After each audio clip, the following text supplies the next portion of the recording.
Hello! So I'm in a video making mood, and I've decided that I was going to take questions, but only specific questions. That was weird. My dash was kind of messed up. So, these questions are Sailor Moon related, but I will tell you why now. So this past weekend, I went to a convention. I went to the very awesome Shudokan, and I had an awesome blast. And the theme was magical girls. And I had to go because magical girls is kind of my thing. Not just magical girls, but Sailor Moon specifically. I adore Sailor Moon. It's just one of the things that I fell in love with really quickly, and it just hasn't let go. It's been probably 12 years since I've started Sailor Moon, and so it's just really a big part of my life. Frame of reference, this year, 2017, in February, Sailor Moon, the classic anime, celebrated 25 years. So, they are older than me, and will always be older than me, but I love them. I love them so much. So, I only got one question, and it was from Sarascopic, who I am totally ripping off of. Shameless plug, you should totally go check out Sarascopic. She is currently back on schedule, sort of, but she does traffic musings, which is how I got this, and started ripping off her. She's playing Amnesia the Spade World currently. She's playing Kathy Rain, and that's all I can think of. And she also does just little strange videos, going with Scopic peeps. But anyway, so Sarascopic asks, what is the chance for Sailor Scouts from other galaxies? The answer is extremely high. This is revealed in Sailor Stars, which is the 5th season of the classic anime, and the last arc of the manga, in which 3 guardians from a different galaxy come to the Earth because that's where they think they'll find their princess. Sounds familiar, but the season was never translated into English because of conservative reasons. But it is revealed how scouts are sort of made. So, in canon, every planet has something called a star seed. And it is this magical crystal, sort of, that the planet bestows upon one of its inhabitants, and it chooses that person to become a guardian. And that person imbues the power of that planet, to protect it. So, in Sailor Moon Stars, we meet Galaxia. Also, spoilers. We meet Galaxia, who is in charge of the Galaxy Cauldron. It is where all the star seeds go after a Sailor Scout has died, and which allows them to be reincarnated, or allows for the star seed to take another person. She has turned evil and is starting to use those star seeds to create her own army. Thank you. So, I know that people have, I don't know if it's canon. No, it is canon. I just don't remember, but there are different planets for each of the different scouts that work under Galaxia. They had gotten their star seeds stolen. So, and I'll put pictures over here. There is a mermaid planet, and I don't remember the name of it, but I'm pretty sure it's a mermaid planet, whose star seed is stolen to create Sailor Aluminum Siren. And then you have Sailor Lead Crow, Sailor Tin Miyako, and Sailor Iron Mouse. They are all scouts who have become such with the stolen starseed.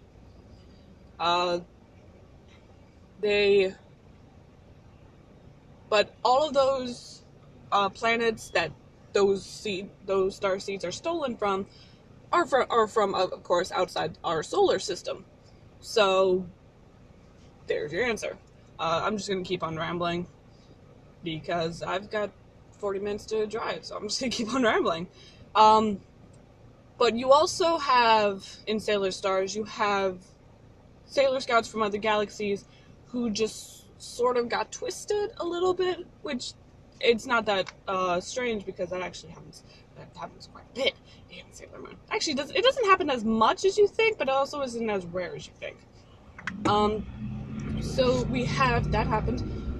We have Sailor Lethe and Sailor Mnemosyne. I don't know how to say that word. I'm sorry. But they are of course named after the Guardians of the Underworld. Well, no, not the Guardians of the Underworld. The Guardians of Memory in the Underworld. And they kind of act the same way in Sailor Moon. They are the first guards that the Sailor Scouts confront as they come up to Galaxia.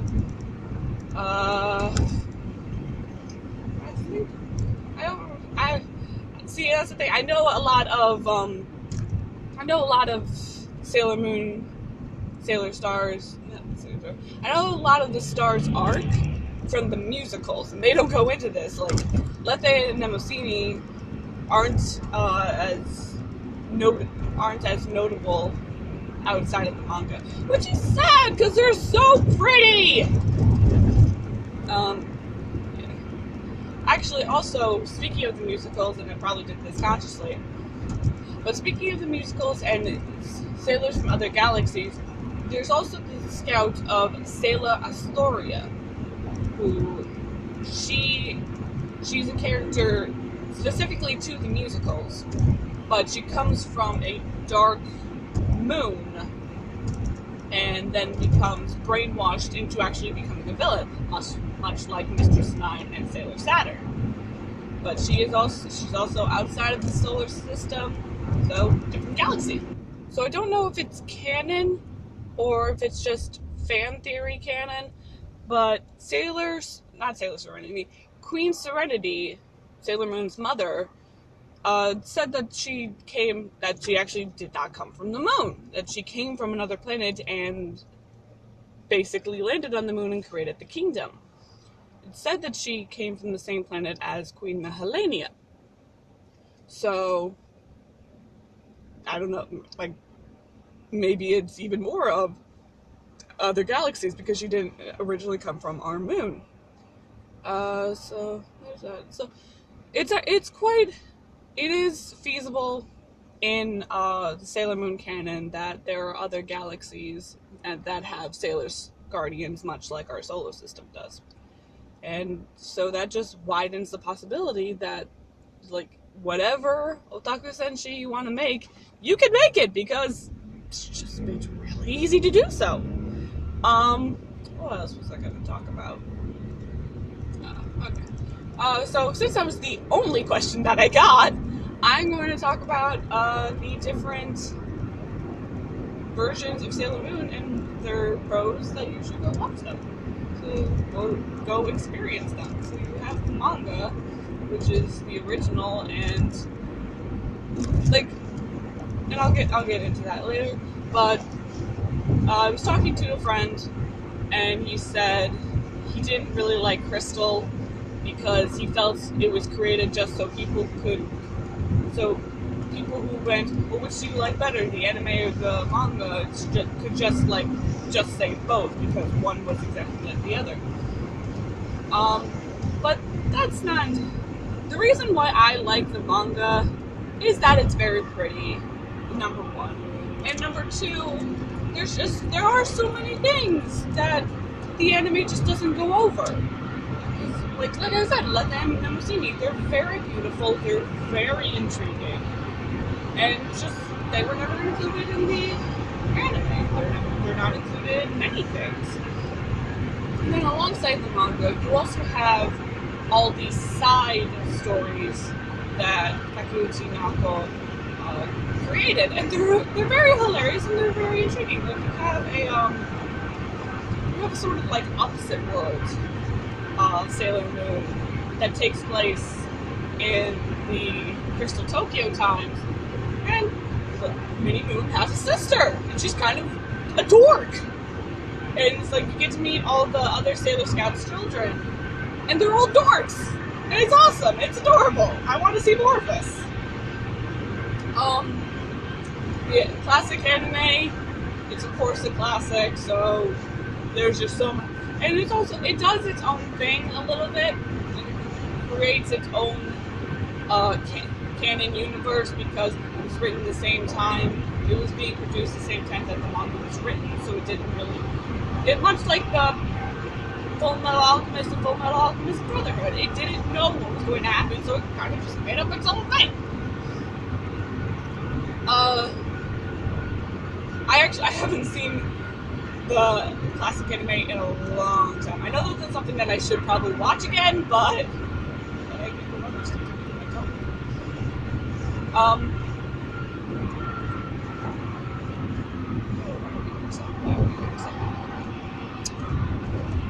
Then you have the musicals, which I think like that everyone should watch at least one musical. Either the old or the new. I don't really like the new because I'm just a stickler for musicals, and I don't. Not going to get into that because that can start fan wars or whatever, and it's just my personal opinion. They're not for me, but I will always still watch them. But the musicals, you have this two-sided thing of if it will tell the original stories. Like you could open up the manga and just read along as the musical's going on. But then it also does stuff like pirates or vampires or this asteroid thing that claims it's from ancient Egypt and that the moon crystal actually belongs to him. And it's just, what? That was the anniversary special. That was just weird. It's just, it does its own thing, and it's hilarious, and it's heartwarming, and I love it. I love the musicals. It will always have a special place in my heart. Then you get the live action, which I was listening to a podcast on my way back from Shudogan, and people were watching it, and they're just going, this is so stupid. I'm just like, no, you have to watch it all the way through, because you're just like, why do you do this? Answer. Why do you do this? Answer. Like, answer in 5 episodes. And another thing I love about the live action, it goes pretty dark. Like, that's the sort of thing that happens in Tokusatsu, like Super Sentai and Kamen Rider. You have the high probability that this will just go dark real damn quick. So, it's just so interesting. And you get to maybe around 12? No, it's like episode 15 that you recognize, like, any hardcore Sailor Moon fan will recognize, oh, this is going in a completely new direction. It has its own canon. It's completely different from the anime or the manga. And so that's just like, you want a whole new world, you've got it. And it's awesome. So I definitely recommend you check that out. And with Crystal, okay, I'm just going to make the fact of this. My face, not me saying I don't like Crystal. I love Crystal. It's wonderful. I know I just keep saying it's wonderful, but that's because I don't really have bad things to say about any of this. I do think it's a little bit of taking Sailor Moon into the new millennium. It's taking Sailor Moon into the new age. And I don't think that's really bad. I think it's very good. What they've done is very good. Some people do say they don't like it because of the artwork, because it's very spindly, they're very long and very skinny. To which I go, you have a good point, but look at the manga, and they're trying to be as close to the manga as possible. Now, they're on season 3 with the season 4 announced. We don't know the date, but season 4 has been greenlit. But so we don't know if there's anything that they're going to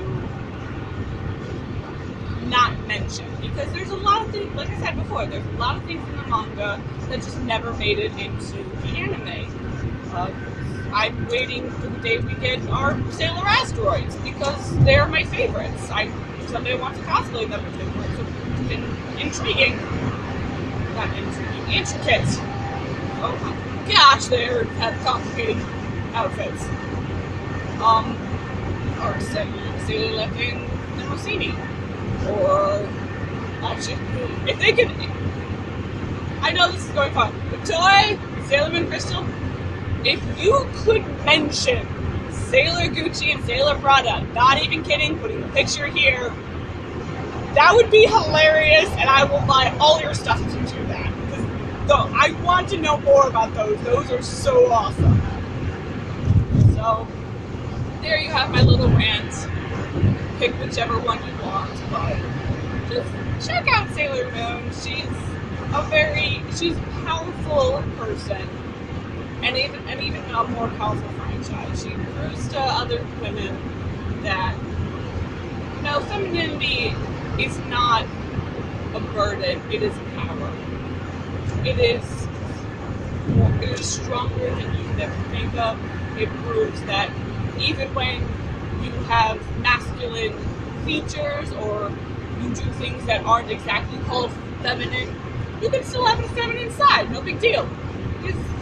Or you cannot have a feminine side, that's also no big deal. Just you do what makes you happy. That's awesome. She's a voice to anyone who just wants to have strength in their life, and that's something that they can. It's like, no, you have that strength inside you. So I love Sailor Moon. And any of my friends can attest, I will go all out on Sailor Moon any single day of my life. If I could buy out the money for all Sailor Moon merchandise, I would probably buy it. And if I could decorate my office at work with all Sailor Moon stuff, whew, I would in a heartbeat. But yeah, that's it. That's my little Sailor Moon rant. I don't know where this is going to end up, so I'm just going to end this with my usual plugs.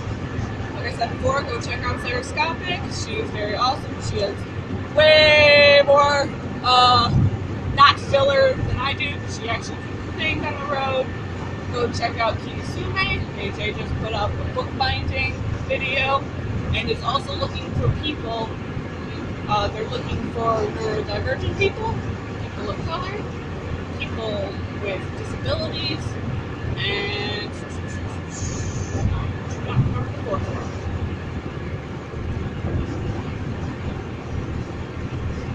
I think trans people at this fourth one, maybe. I will leave a link to their actual post asking about that.